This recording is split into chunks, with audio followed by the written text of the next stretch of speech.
ఈ వీడియో తీయడానికి మెయిన్ కారణం ఏంటంటే మేము ఫోటోషూట్కి వెళ్ళే టైంలో చిన్న వ్లాగ్ తీద్దామని అనిపించింది. సో ట్రై అయితే చేసినాం. మీకు నచ్చుతుంది అనుకుంటున్నాను. ఒకవేళ ఏదైనా మిస్టేక్స్ ఉంటే కామెంట్ చేయండి, నెక్స్ట్ వీడియోలో చూసుకుందాం. Hey guys, this my new channel Ram Riyan. So ఈరోజు వచ్చేసి మన గోవర్కనిలో రామనగుండాల గురించి తెలియజేయబోతున్నా. This my first video, hope you like it guys. And please do like, comment, share and subscribe to my channel. Last but not least, please hit the bell icon.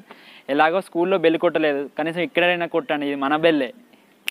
So right, నేను ఇప్పుడు గోవర్కని bus స్టాండ్లో ఉన్నాను. So నేను ఇక్కడ ఎందుకున్నాను అంటే, so నేను ఇక్కడ నుంచి వీడియో తీయదలుచుకున్నాను. సో మనకి ఇక్కడ నుంచి వచ్చేసి 8 నుంచి 9 మధ్యలో కిలోమీటర్ మధ్యలో ఉంటుంది రామనగుండాలు. సో మీకు ఇక్కడ దారి తెలియని వాళ్ళు ఎవరైనా ఉంటే కింద డిస్క్రిప్షన్లో లింక్ ఇస్తున్నాను, ఓ లింక్ను ఫాలో అవ్వండి, వెళ్ళండి. Let's start the video. If we try to believe in anything greater than a miracle, it wouldn't be this difficult. If we try to be a negative bull, yeah, we could be taking control, yeah. If we try to believe in anything greater than a miracle, it wouldn't be this difficult. If we try to be a negative bull, yeah, we could be taking control, yeah. We could be taking control. We could be taking control. We could be taking control. We could be taking control.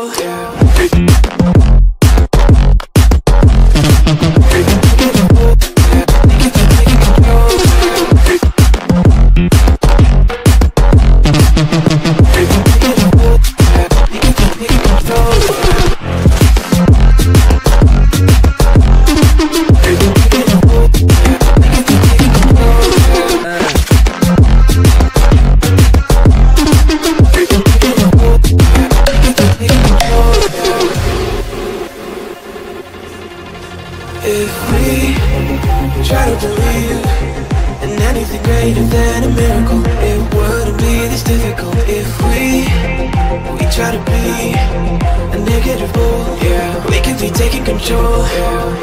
If we try to believe in anything greater than a miracle, it wouldn't be this difficult. If we so మొత్తానికైతే ఇక్కడికి వచ్చేసాం రామనగుండాలకి. So దీని విశ్లేషణ ఏంటి, అసలు ఎందుకు వెలిసింది, అసలు ఏంటి దాని ప్రత్యేక ఏంటో మొత్తం తెలుసుకుందాం. వెళ్దాం పదండి. రామనగుండాల గురించి తెలుసుకునే ముందు కొన్ని షార్ట్స్ తీసాను, ఎలా ఉన్నాయో చూడండి ఒకసారి.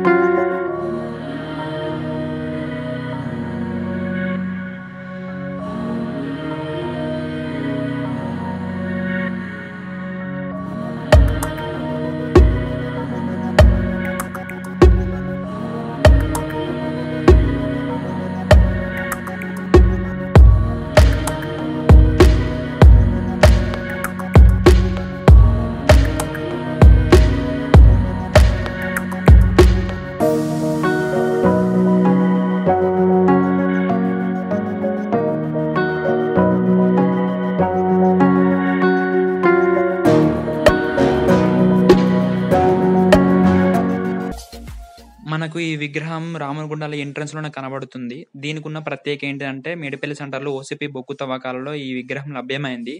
ఇది తెలంగాణలో అతిపెద్ద విగ్రహంగా లోకల్ ఏరియాస్ ప్రాంత వాళ్ళు చెబుతున్నారు, మనకు తెలిసినంత వరకు. యాక్చువల్లీ మనకి రామగుండం పేరు ఎలా వచ్చిందంటే, కృతయుగంలో వనవాసం చేసే సమయంలో శ్రీరాముడు వచ్చి నీటి గుండాలు ఏర్పాటు చేసుకున్నట్లు పురాణాలు చెబుతున్నాయి. అందుకే రామగుండంగా ప్రసిద్ధి చెందింది. మరియు అంతేకాదండి, రామనగుండాల కాడ గాయత్రీదేవి, నాగదేవత, కాలభైరవ స్వామి, పంచపాండవులు, శ్రీ సత్యనారాయణ స్వామి, కాశీభైరవ దేవి ఆలయాలు ఉన్నాయి ఇక్కడ. అంతేకాదండి, ఇక్కడ వర్షాకాలంలో కొండల మధ్య నుంచి గుట్టపైకి జలువారే జలపాతం హల్లుగా దూసుకు వస్తుంది. ఇది చూడడానికి లోకల్ ఏరియా ప్రాంత వాళ్ళు ఎక్కువగా వర్షాకాలాన్ని ఆకర్షిస్తారు.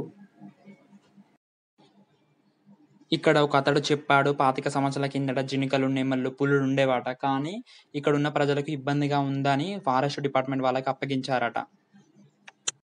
అసలు ఇక్కడికి వచ్చేదాకా బాగుంది, వీడియో తీసాం. కానీ ఇక్కడ షూట్ తీసే టైంలో వర్షం అప్పుడే స్టార్ట్ అయింది. సో కొన్ని కారణాల వల్ల డబ్బింగ్ చేయాల్సి వస్తుంది. ప్లీజ్ దయచేసి ఏమనుకోకండి.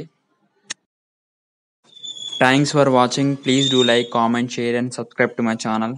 And please hit the bell icon. If we try to believe in anything greater than a miracle. It wouldn't be this difficult if we try to be a negative bull. Yeah, we could be taking control. Yeah, if we try to believe in anything greater than a miracle.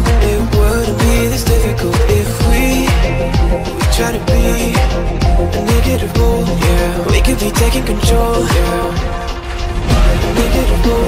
Yeah, we could be taking control. Yeah, negative bull. Yeah, we could be taking control. Yeah.